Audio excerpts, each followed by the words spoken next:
Good morning. It's Thursday, May 29th, and we're coming into Halifax, Nova Scotia. So I don't know if you can... Oh, there we go. Well, anyway, I'm really bad at this. And you can see we're coming in. Ooh, must be a pretty big port city.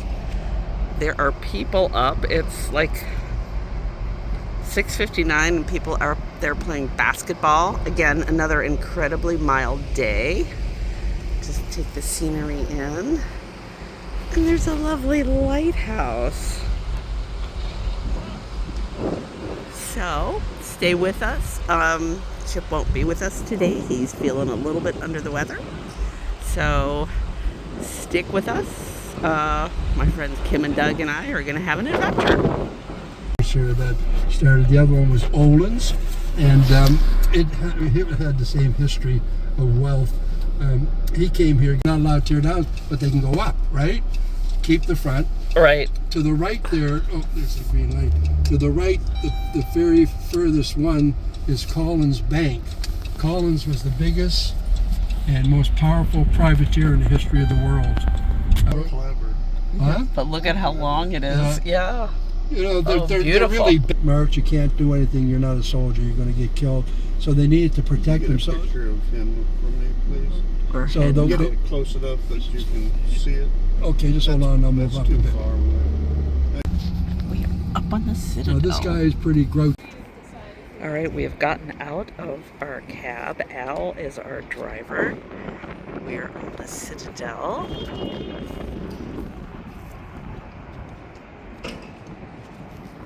Beautiful day again. It's angled. I'll show you. Wow. It's angled. It has open areas.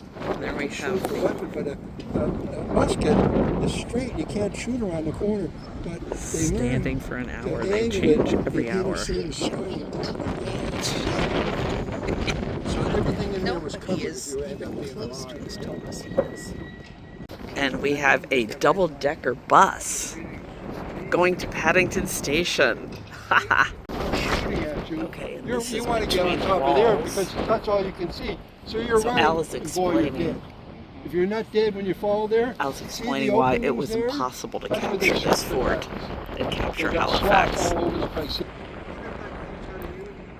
And this is another one. Huh, very cool. Changing of the guards.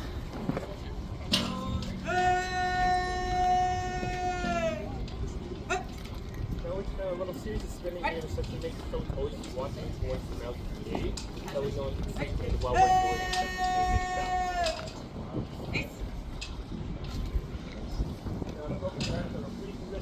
on the right of the old sentry. And we're going to have the exact opposite happen. The old sentry is back to the other end of the tunnel. He's going on a break. He no longer needs his spear. So he's going to take the bayonet off of his rifle. First face bedroom, and then here's favorite words of the day: dismissed. Meaning if you don't want his 2-hour break. We got some Tim Hortons coffee. I'll take that with me. We are at the Titanic Cemetery. And we're following Al.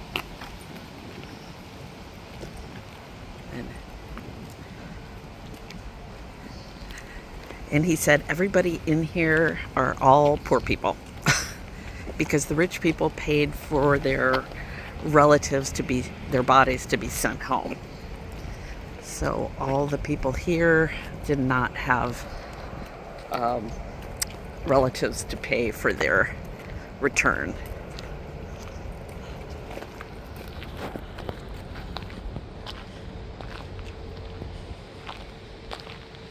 There's 121 people buried here. Okay. I think there's 18 at the Jewish cemetery and about 12 at the Catholic. So it turns out there was a Jack Dawson on the Titanic. The movie producers looked at the manifests and picked names out. Interesting story about this. Oh my gosh.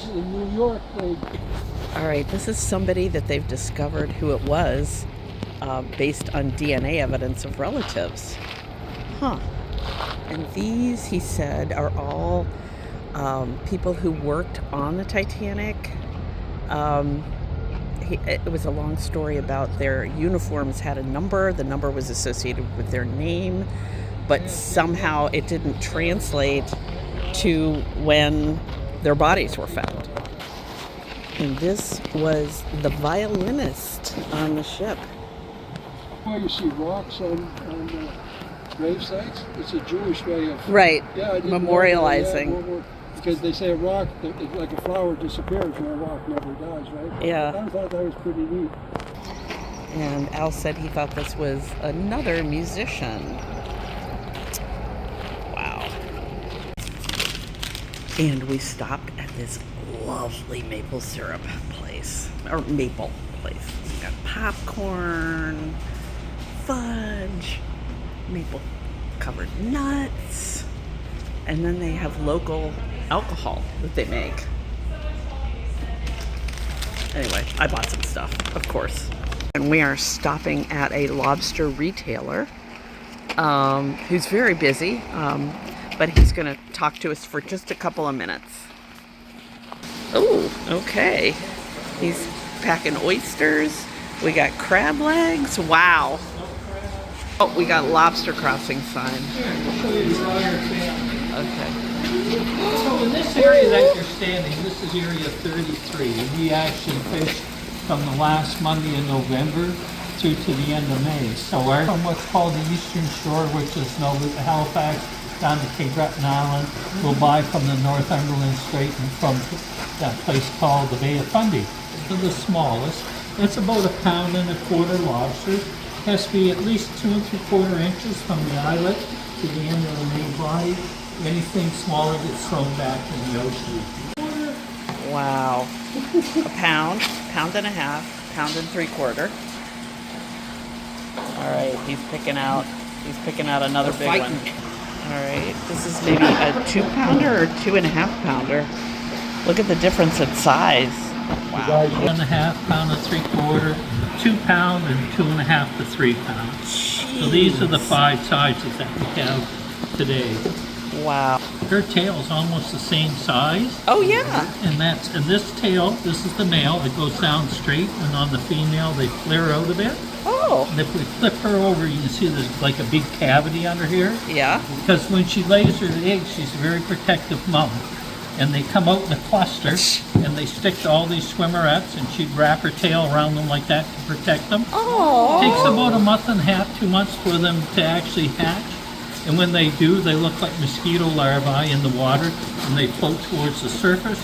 It takes about 1 month or so before they get enough weight to sink to the bottom. And then that's when they really start to look like lobsters. A 2-pound female would lay probably somewhere between 8,000 and 10,000 eggs. And maybe 80 will survive long enough to look like a lobster. Oh wow. And then each lobster has 2 very distinctive claws. Look at this guy. This guy's massive. So if you look, these are both males. They've got the little narrow tail. This is the crushing claw. And in the wild, the he is crush a not clam happy or about a that. mussel or a sea urchin. Looks like your molars. Exerts Yeah. a lot of pressure, and it's used for breaking things apart. Look at And then this. he's just wound. Isn't He that is something? wound up. Yeah, there. Just relax. to fight. Just Chill. relax. Just relax. I love that. There you go. He's the lobster You're gonna be whisperer. all right. The lobster Yeah, whisperer. there you go. Yeah, That's you fine. are. You are the lobster Yeah. whisperer. Yeah, there we go. Yeah.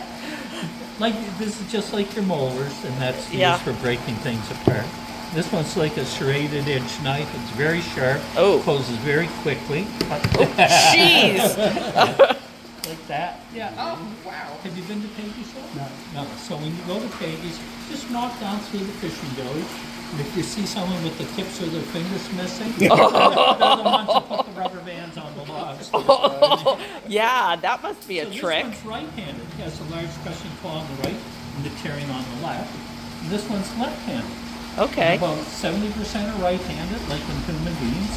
About 30% are left-handed. Oh. And over the years, what we've found is, just like in human beings also, a left-handed ones are slightly more intelligent. We can teach them how to do cheap tricks like handstands. Right-handed ones, we can't teach them to do anything at all. It's not even worth our time. Oh my God. A lot of times I don't have any help. I'm here until 7:30, 8 o'clock at night. He's hypnotizing the... Go away. This one's after me. Oh my gosh. Thank you, sir. Some of them go right to sleep very quickly. They're just like children. Some of them take a little bit longer. You might have But to they sing will. to Oh, him. yeah. Yeah. Doesn't want to do it today. He's wound. He's been wound all day, yeah. Oh. Like that. I take him home with me. He just curls What's right his in. name? Roger number 15. Okay. Oh, the small one's at the 9. 9 pound. Okay. Oh. Actually, we've had him here since the start of our season, so he's been here 6 Wow. months. You might have noticed when Al pulled in that there weren't too many small cats and dogs around. That's Yeah. one of his favorite foods. Wow. Yeah, and not the other. Okay, their eyes are And if you independent. look here, you can see they actually have eyelashes straight above the eye. Aw. Yeah, Oh, they're it's great. pretty. My wife tells me. Gosh, they're really beautiful Oh, too. yeah, they are. I mean, We get, oh yeah, right, that's right. It's the color of the shell, like a camouflage. So when these ones went through the mold, more of the yellow-orange patterns came through. This is like leopard skin, wow. and all it is just a different pigmentation in the shell. We have made it to Peggy's Cove. It's a beautiful little area. It's very historic. They used to do whaling here, and then they quit doing the whaling because of the whales were getting overfished, or over whaled, I guess. So they grandfathered in the people who were living here, but nobody can buy a house here and live here. If they buy a house, it has to be turned into a commercial endeavor. So that's why you've got this holy mackerel and anyway. So here's the cove. It's beautiful, and there's a boat coming in. It's granite, he said. This is lovely. Here comes the boat. All right, I want to see what's on that boat. Or it looks like maybe it's just taking people around. I don't know, pulling in. So really lovely little area. Very popular with the tourists. And you can see why they liked this cove. It's nice and calm compared to the Atlantic out there. That's actually kind of protected out there too, but beyond that, so there's waves though. It's real quiet in here. And here's the boat we saw coming in. This is Peggy's Cove from the other direction. All right, we are at Peggy's Lighthouse. And this gentleman has, looks like one of those horns from Switzerland, like the Ricola horns. And there's the lighthouse. It's beautiful. Let me put this down. And it's actually really pretty cold here with the breeze. All right, I have been warned. Don't go on the dark rocks. They're slippery. And I'm heading to the lighthouse. Okay, and he is herding the cows with his horn. This is so cute. And there's cows on a little raft. I love it. And I am at the lighthouse. Hopefully a storm doesn't blow up.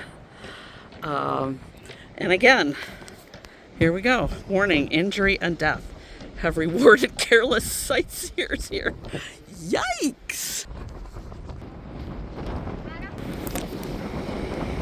And there's an adorable gift shop. I've been scurrying on the rocks, so I don't really have time to shop, but there's lobster peppermints. They look happy. So $7.95. All right, we're gonna head out. And we stopped at the Big Lobster for lobster. All right, this is a much better view of the Big Lobster. And here is my lobster roll. Oh my gosh, it looks amazing. All right, this is the shopping area of the cruise ship terminal. We're heading back. We said goodbye to Al. He was a lovely gentleman. Okay, we are getting ready to leave, and we have a piper piping us away.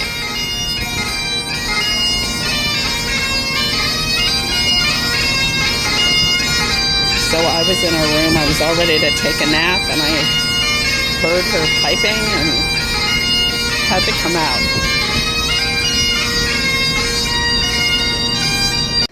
Okay, so I didn't sign off last night, so I'm going to sign off.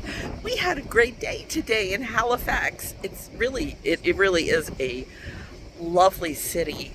There's so much to see, and I really would love to come back there. I think, yeah, it's just gorgeous. Anyway, so just remember, buy the shoes, eat the lobster, the mussels, and the cake, and take the trip, and I'll see you tomorrow.